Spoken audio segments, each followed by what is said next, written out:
یہ جنگ جو ہوئی ہے کربلا میں، معرکہ کربلا جو ہوا ہے، یہ یزید اور امام حسین کے درمیان نہیں تھا، بلکہ حسینیت اور یزیدیت کے درمیان تھا۔ یعنی یہ شخصی لڑائی نہیں تھی، بلکہ نظریات کا تصادم تھا۔ اگر شخصی لڑائی ہوتی تو یزید جیت گیا تھا۔ بطور شخص حضرت امام حسین شہید کر دیے گئے اور یزید جو ہے وہ تخت و تاج پہ متمکن رہا۔ تو اگر یہ شخصی لڑائی قرار دیں تو یزید جیت گیا اور امام حسین ہار گئے، یہ شخصی اگر لڑائی قرار دیں۔ اور اگر یہ لڑائی نظریات کی قرار دیں، اور جو حقیقت میں نظریات کی لڑائی ہے، تو یزیدیت ہار گئی اور حسینیت زندہ باد ہو گئی۔ یزیدیت کا جنازہ نکل گیا۔ وہ تخت و تاج جس کے لیے یزید نے اتنا کچھ کیا تھا، اس کے اپنے بیٹے نے اس پہ تخت پہ تھوکا۔ یزید کا بیٹا معاویہ بن یزید جب تخت نشین ہوا ہے تو وہ گھر سے باہر 6 ماہ نہیں نکلا، اس کا جنازہ ہی نکلا۔ تو لوگوں نے کہا آئیے نا تخت پہ بیٹھی، کہا میں اس تخت پہ نہیں بیٹھنا چاہتا جس سے آل پیغمبر کے خون کی بو آ رہی ہے، میں نہیں اس تخت پہ بیٹھنا چاہتا۔ اور پھر اس کا تخت سمٹ گیا، اس کا نام مٹ گیا، کلنج کے مرض سے تڑپتا ہوا مرا اور انتہائی ذلت کی موت مرا، رسوا ہو گیا، اس کا نام بھی باقی نہیں ہے۔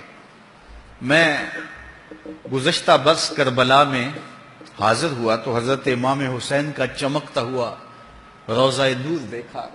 وہ لمحے بڑے دردناک تھے جب ہم کربلا میں پہنچے اور رات کا موقع تھا، تو ہمارے ڈرائیور نے کہا کہ یہ نہر فرات ہے، وہ نہر فرات جو چمکتی رہی اور جس کی لہریں اچھلتی رہیں، اور کربلا کا یہ مقدس قافلہ پیاسا رہا۔ تو عجیب قلب کے اندر کیفیات کا ایک جہان تھا۔ یہ تو امام حسین کا روضہ ہے نا، لیکن یزید کا نشان نہیں ملا۔ میں نے تاریخ کی کتب میں ڈھونڈا کہ یزید کی قبر کہاں ہے، تو مجھے تاریخ نے بتایا مزبلہ دمشق، دمشق کے اندر کوئی جگہ ہے جہاں لوگ کوڑا پھینکتے ہیں، تو اس کوڑے کے نیچے کہیں یزید کی قبر ہے۔ نشان بھی نہیں ہے کہاں ہے، لیکن اتنا پتا ہے اس روڑی کے نیچے یزید کی قبر ہے۔ یزید کی قبر مزبلہ دمشق میں، اور امام حسین کا قبضہ آج بھی کربلا پہ۔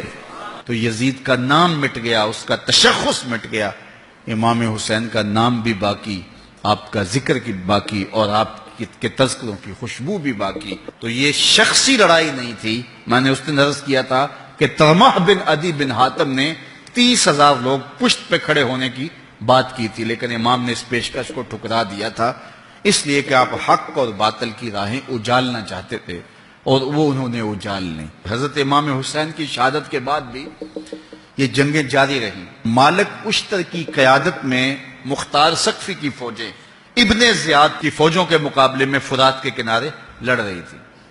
اللہ تعالیٰ نے فتح دے دی، ابن زیاد نے گھوڑے کو ایڑ لگائی اور میدان چھوڑ کے بھاگ گیا، باقی جو بھی قابو آتا اس کو پکڑ کے قتل کر دیا جاتا۔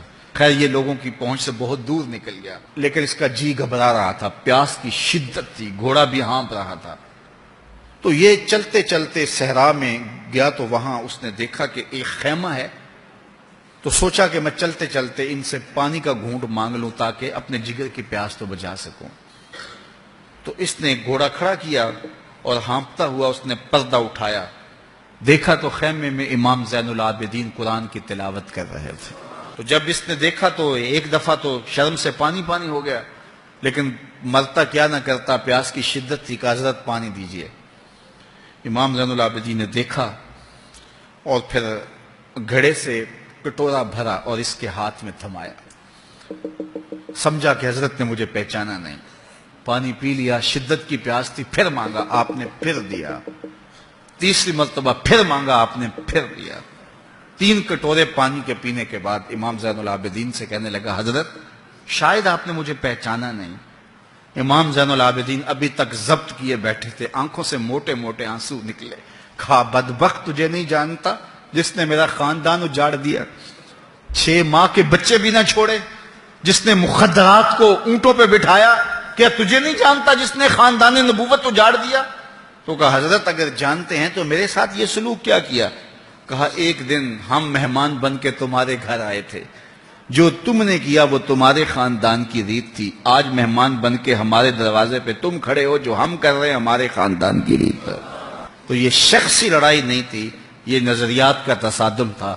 تو امام حسین رضی اللہ تعالیٰ عنہ جو چاہتے تھے وہ ہوا، حق اور باطل کی سرحدیں بالکل واضح ہو گئیں، نہ یزید کا وہ ستم رہا، نہ زیاد کی رہی وہ جفا، رہا تو نام حسین جسے زندہ رکھتی ہے کربلا۔